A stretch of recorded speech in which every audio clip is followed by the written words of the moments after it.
Honorable members, allow me to welcome the youngest member of this House, the Honorable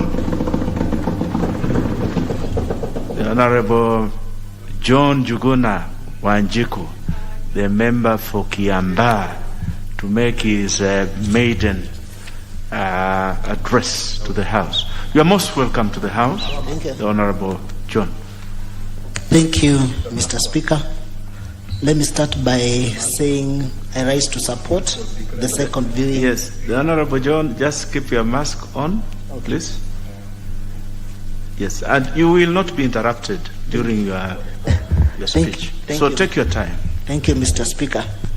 I start by saying I rise to support the second reading of this bill, and I would like to make some contributions towards it. Mr. Speaker, the majority of low-income Kenyans lack medical insurance, forcing to pay hospital bills out of pocket, leaving families vulnerable in the face of high treatment costs. It is from this background that I stand here to support this bill. This because informal workers who are currently paying 500 shillings in the NHIF monthly contribution will be cut to 300 shillings, making the scheme affordable to the low-income card who constitute a majority of the hustlers in this country. This move should help set as many people in the category as possible so as to afford them the opportunity to enjoy in the aspiration of UHC. I reckon that informal workers paid 350 in a monthly contribution. Before the late, I increased to 500 6 years ago, a move meant to boost NHIF corrections from the informal sector. However, this has been counterproductive due to affordability, thus lacking out access by the same group. These are group whose daily troubles include access to food, thus they cannot be trapped into a high monthly subscription. Thus I round the intention of this bill, which is to ensure that many Kenyans, particularly persons who are in the informal sectors and those who are not working, cannot afford to pay NHIF contribution by reducing the rates from the current 500 per month to 300 shillings. Lowering of the monthly contribution will also help address the pain induced by coronavirus, induced by layoffs and salary cuts, which have forced more than half of NHIF active members to stop paying premiums. Mr. Speaker, today being I therefore support being my first day, I would like to digress a little bit and also take this opportunity to thank the great people of Kiambaa, for believing in me and for supporting me and trusting me with their votes.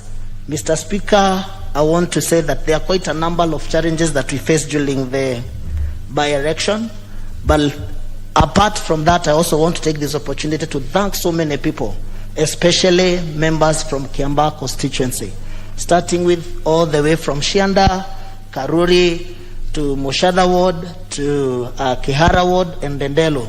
And I really want to thank them for believing in me and for entrusting me with their votes. And I want to state categorically, and I also want to tell them that I'll be here to support and also to work so that I can ensure that I honor the promises that I made to the people of Kiambaa. Mr. Speaker, I would also want to thank special people who came in to support us. I want to take this opportunity to support the Deputy President of the Republic of Kenya, being the chief crack hustler, for believing in a hustler like me, a chicken intestine vendor who did not have a father or who did not have a name, who did not have a big name, but he believed in me and he gave me an opportunity and also to mentor in a cause and also several calls that he made to ensure that we are praying and also to support me morally for ensuring that at the end of the day we are doing our campaign and we ensure that we deliver, the Kiambaa seat, the hustler nation. I seriously appreciate and thank the Deputy President. Secondly, the other hustlers generally from the Republic of Kenya. who are supporting the Hustler Nation and Hustler narrative. Generals from this house, starting from Mheshimiwa Honorable Dede Nyoro, Mheshimiwa Kimani Ichung'wah, Mheshimiwa Rigathi Gachagua, Mheshimiwa George Kariuki, Mheshimiwa Jane Kihara, and also for supporting me and believing also in me. They gave me an opportunity to market myself to the Kiambaa people, to sell my ideas, some of them being ensuring that we will ensure that we give bursary to the people of Kiambaa in a transparency manner that has never happened before, ensuring that we're gonna increase and ensure that we ensure that we model and we build schools that will help the Kiambaa people, so that at the end of the day we can be able to take our kids to a good environment where our students and how our children will be going to school too. I also want to take this opportunity to thank the UDA party. They gave me an opportunity without asking me 1,000,001 questions. I would want to thank the Madam SG, Veronica Maina, because the first day that there was a by-election, I went to her office and she believed in me and gave me an opportunity, to be heard. And from that, today is a story. Today, I'm a member of parliament for Kiambaa, a constituency that we have never had an opportunity, to erect a young member of parliament, being the first young member of parliament from Kiambaa constituency. I take that opportunity to thank them. I also want to thank the women of Kenya, and especially for Kiambaa. It is the first time the single mothers from Kiambaa constituencies, I want to tell them that it doesn't matter the challenges that you are facing today. It doesn't matter as you bring up those young kids.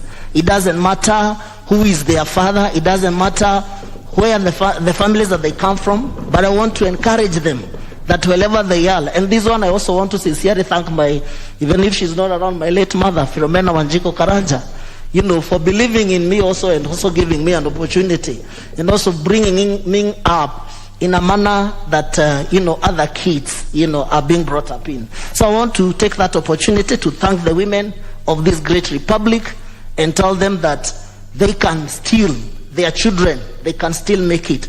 If I made it to be a member of parliament for Kiambaa, it doesn't matter where you are coming from. One day, as long as you have a dream, as long as you have a vision, as long as you have something, you have your faith in God, one day you become what you believe in. I will also thank the Almighty God, for keeping me alive, and also for ensuring that the kind of a by-election that we witnessed in Kiambaa constituency, Mr. Speaker, I take this opportunity to seriously and condemn, that the government for bringing up machineries that we have never witnessed before in Kiambaa. Kiambaa election is a very peaceful area. We have never had, violence before, but some of the cars, the chiefs being in uniforms, coming to bribe people.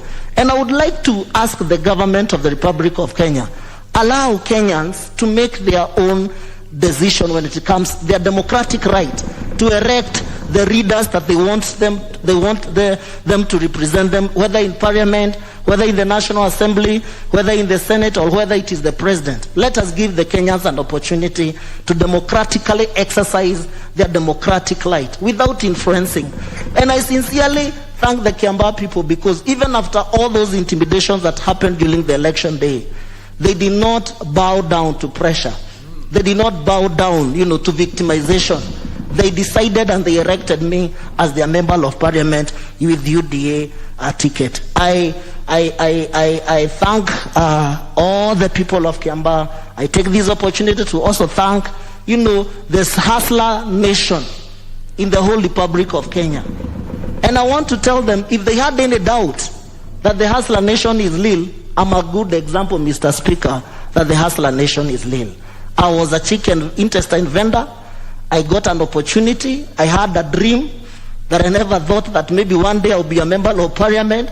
And today God has made it possible. So the hustler nation, and when it all start talking about bottom-up thing or economics, it is true that you can start from somewhere and you become something in this Republic of Kenya. Thank you, Mr. Speaker. I stand to support.